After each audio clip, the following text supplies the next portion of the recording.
Hi, this is Kat with Beadaholique, and today I want to teach you about the Artistic Wire Conetastic tool. Now when you receive the tool, it'll come like this, and what you're going to do is you just unscrew the bottom, and inside are all the different mandrel sets, as well as your tool. So you can just go ahead and close that back up. And this tool will come with an 11mm, an 8mm, and a 5mm. Now let's use the largest one just to show you the easiest way of how it works.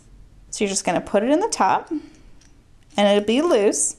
So you're just going to take your wrench and just tighten, and you'll feel it tighten there. And just make sure it's secure in there for you. Now before I show you exactly how to do this, I want to show you a few little examples.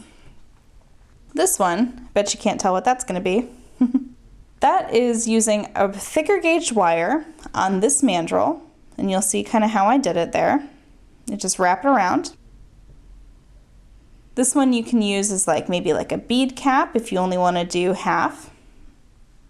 Okay. And then these ones came from the smaller one. So this was just kind of a funky one that I did on one of the 5mm, as you'll see there. And on these, you can see that you can do it a little bit tighter, a little bit looser, and a little bit longer.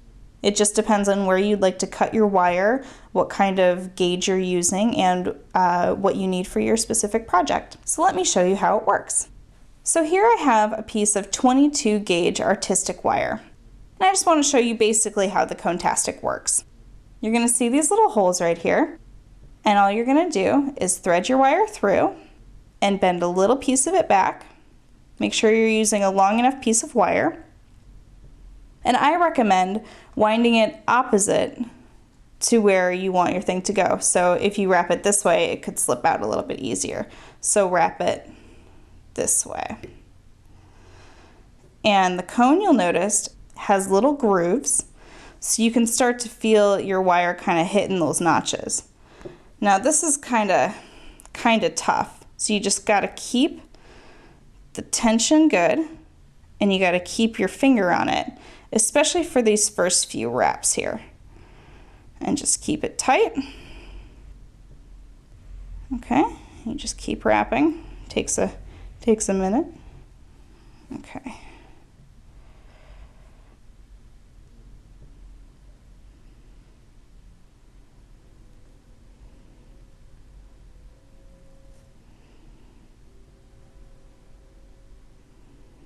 This is a great tool to use to get any kind of coil that you want, whether it's a really tight one or something just to finish off, like I said, like a bead cap, you can do that.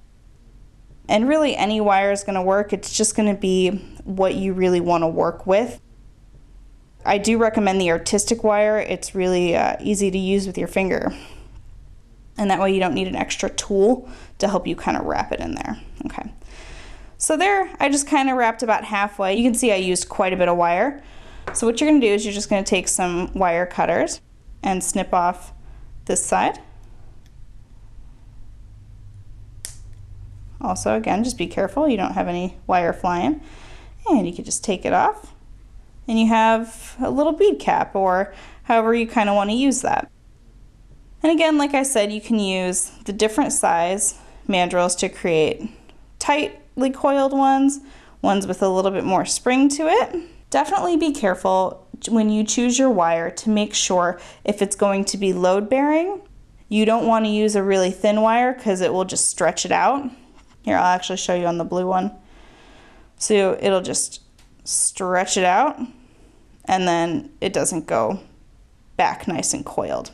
Okay, so you want to be careful that if you're going to use a wire like this, that you can't have something too heavy hanging off of it, because then it won't stay in its nice little coil.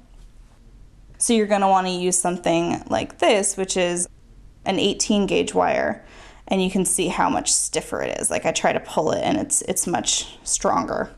So you just want to be careful. If you want to switch out your mandrel, you just unscrew it, take it out, And when you're all finished, they can all go right back in the bottom there. So that is it. That is the Artistic Wire Conetastic tool.